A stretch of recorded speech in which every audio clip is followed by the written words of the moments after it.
တပတ်တွင်ကြားရမယ့်သတင်းကောင်းပေါ့နော်တပတ်တွင်ဘာတွေသတင်းကောင်းကြားရမှာလဲပေါ့နော်ဒီစင်လေးနဲ့တက်ဆက်ပြီးတော့မှဖြစ်ပါတယ်တပတ်တွင်မှာဘာတွေသတင်းကောင်းကြားရမလဲပေါ့နော်ငွေကြေးလောက်ကိုင်းချိန်နဲ့ပတ်သက်ပြီးတော့နော်ဘာတွေသတင်းကောင်းကြားရမလဲဆိုတာကိုကျွန်မကြည့်ရှုပေးမှာနော်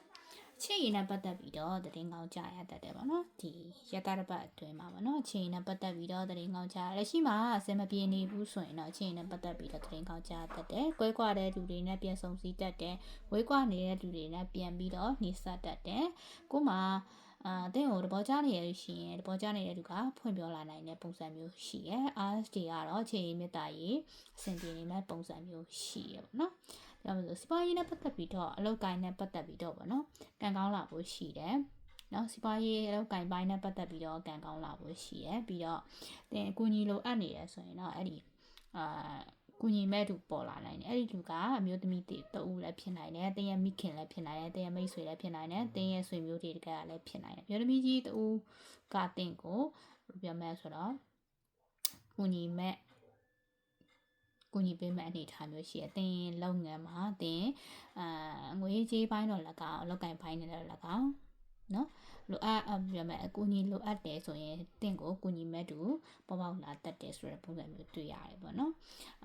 ဒီစောင့်ဆိုင်နေတဲ့ကိစ္စပေါ့နော်ငွေကြေးနဲ့ပတ်သက်ပြီးတော့ကို့မှာလက်ရှိမှာလက်ပိတ်နေရမျိုးတို့အဆင်မပြေတာမျိုးတို့ဖြစ်နေခဲ့တယ်ဆိုရင်တော့မကြခင်ကာလမှာငွေကြေးနဲ့ပတ်သက်ပြီးတော့ကံကောင်းလာဖို့ရှိရလက်ပွင့်လာဖို့ရှိရပေါ့နော်ပြောရမယ်ဆိုရင်ကိုကဒီဘယ်လိုရမလဲလက်ရှိမှာကိုစောင့်ဆိုင်နေတဲ့ကိစ္စတစ်ခုခုပေါ့ဥပမာပညာရေးအလုပ်ကိုင်းနော်နိုင်ငံခြားနဲ့ပတ်သက်ပြီးတော့ကိုစောင့်ဆိုင်နေရဆိုရင်အဲ့ဒါနဲ့ပတ်သက်ပြီးတော့သတင်းကောင်းကြားရတတ်တယ်ပေါ့နော်ဒီတစ်ပတ်အတွင်းမှာကြားရတဲ့သတင်းကောင်းတွေကတော့ချစ်ရတော့၎င်းအလုပ်ကိုင်းတော့၎င်းငွေရေးကြီးတော့၎င်းဒါအဆင်ပြေလာဖို့ရှိရဆိုတဲ့ပုံစံမျိုးလေးတွေ့ရတယ်ပေါ့နော်အဲ့တော့အဆင်မပြေလက်ရှိမှာအဆင်မပြေနေဘူးဆိုရင်လည်းဘယ်လိုပြောမလဲဆိုတော့ဝမ်းနေစရာမလိုဘူး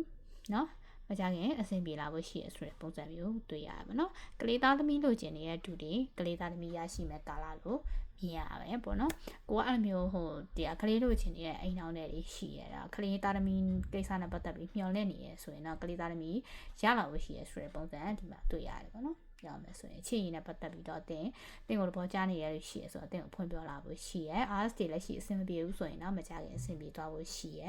နော်ငွေကြေးနဲ့ပတ်သက်ပြီးတော့၎င်းအလုပ်ကိုင်နဲ့ပတ်သက်ပြီးတော့၎င်းနိုင်ငံခြားနဲ့ပတ်သက်ပြီးတော့၎င်းနော်စောင့်မျှော်နေတဲ့